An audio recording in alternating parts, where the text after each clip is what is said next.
गं गणपतये नमः। आज बुधवार के दिन आइए सुनते हैं गणेश जी की यह कथा, जिसे किसी भी व्रत या अन्य किसी कथा को सुनने के बाद अनिवार्य रूप से सुना जाता है। गणेश जी की पूजा के उपरांत विनायक जी की कथा, गणेश जी की कथा को सुनना अत्यंत ही शुभ होता है। एक बार गणेश जी महाराज एक सेठ जी के खेत में से जा रहे थे, तो उन्होंने 12 दाने अनाज के तोड़ लिए। फिर गणेश जी के मन में पछतावा हुआ कि मैंने तो सेठ जी के यहाँ चोरी कर ली।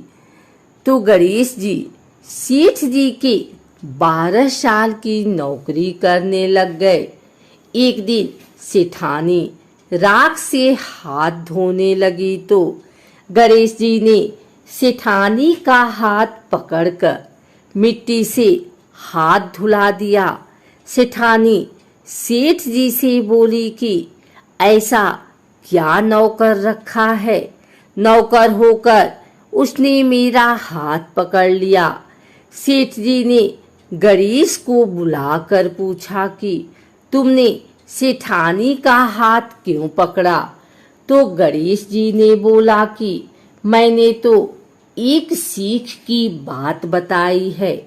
राख से हाथ धोने से घर की लक्ष्मी नाराज होकर घर से चली जाती हैं और मिट्टी से हाथ धोने से आती हैं। सेठ जी ने सोचा कि गणेश है तो सच्चा। थोड़े दिन बाद कुंभ का मेला आया।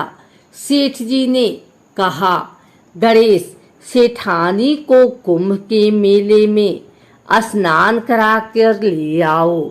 सेठानी किनारे पर बैठकर नहा रही थी, तो गणेश जी उनका हाथ पकड़कर आगे डुबकी लगवा लाए।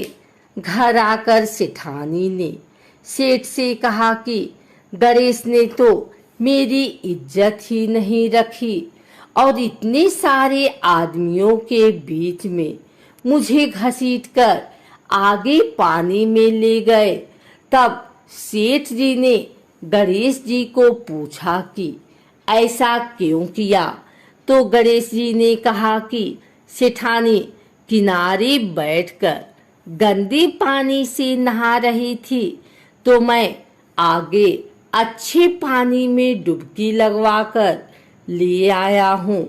इससे अगले जन्म में बहुत बड़े राजा और राजपाट मिलेगा। सेठ जी ने सोचा कि गणेश है तो सच्चा। एक दिन घर में पूजा पाठ हो रही थी, हवन हो रहा था। सेठ जी ने गणेश को कहा कि जाओ सेठानी को बुलाकर ले आओ।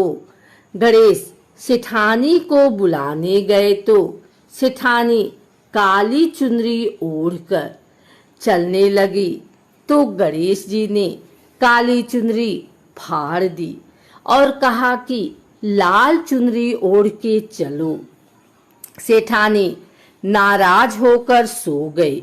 सेठ जी ने आकर पूछा, क्या बात है? तो सेठानी ने बोला कि गणेश ने मेरी चुनरी फाड़ दी।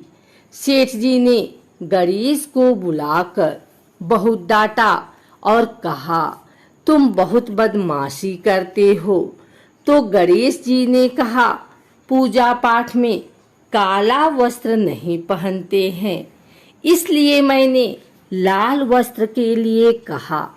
काला वस्त्र पहनने से कोई भी शुभ काम सफल नहीं होता है। फिर सेठ जी ने सोचा कि गणेश है तो समझदार। एक दिन सेठ जी पूजा करने लगे, तो पंडित जी ने बोला कि ओ गणेश जी की मूर्ति लाना भूल गया, अब क्या करें? तो गणेश जी ने बोला कि मेरे को ही मूर्ति बनाकर विराजमान कर लो, आपके सारे काम सफल हो जाएंगे। यह बात सुनकर सेठ जी को भी बहुत गुस्सा आया और वो बोले कि तुम तो अब तक सेठानी से ही मजाक करते थे, मेरे से भी करने लग गए। तो गणेश जी ने कहा, मैं मजाक नहीं कर रहा हूँ, मैं सच कह रहा हूँ। इतने में ही गणेश ने गणेश जी का रूप धारण कर लिया और सेठ तथा सेठानी ने ही गणेश जी की पूजा की। पूजा खत्म होते ही गणेश जी अंतर ध्यान हो गए। सेठ सेठानी को बहुत धोखा हुआ और उन्होंने कहा कि हमारे पास तो गणेश जी रहते थे और हमने उनसे इतना काम कराया। तो गणेश जी ने सपने में आकर सेठ जी को कहा कि आपके खेत में से मैंने 12 अनाज के दाने तोड़ लिए थे, उसी का दोष उतारने के लिए मैंने आपके यहाँ काम किया था। सेठ जी के करोड़ों की माया हो गई।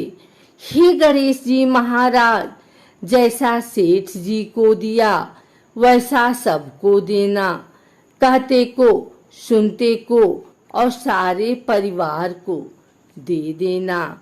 बुधवार का दिन व्रत रखने के लिए उत्तम माना गया है।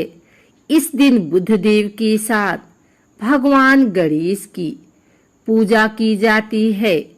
मान्यता के अनुसार बुधवार के दिन व्रत रखने से जीवन मंगलमय हो जाता है। ऐसा कहा जाता है कि इस दिन व्रत रखने से बुद्धि में वृद्धि होती है।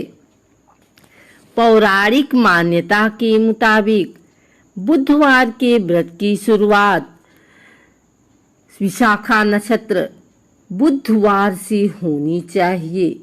ऐसा कहा जाता है कि जो इंसान विधि पूर्वक बुधवार का व्रत रखता है उसकी हर मनोकामना पूरी होती है। बुधवार का व्रत रखने से जीवन में सुख शांति बनी रहती है तथा व्यक्ति समृद्धशाली बनता है। यह व्रत रखने से किसी भी व्यक्ति को कभी धन धान्य की कमी नहीं होती। बुधवार का व्रत रखने से विभिन्न क्षेत्रों में सफलता मिलती है। अगर आपको यह वीडियो अच्छी लगी हो तो इसे लाइक करें, कमेंट करें, शेयर करें। हमारे चैनल भक्ति गाथा को सब्सक्राइब करके बेल नोटिफिकेशन ऑल पर सेट कर लें ताकि आगे आने वाली वीडियो सबसे पहले आप तक पहुंच सके। धन्यवाद।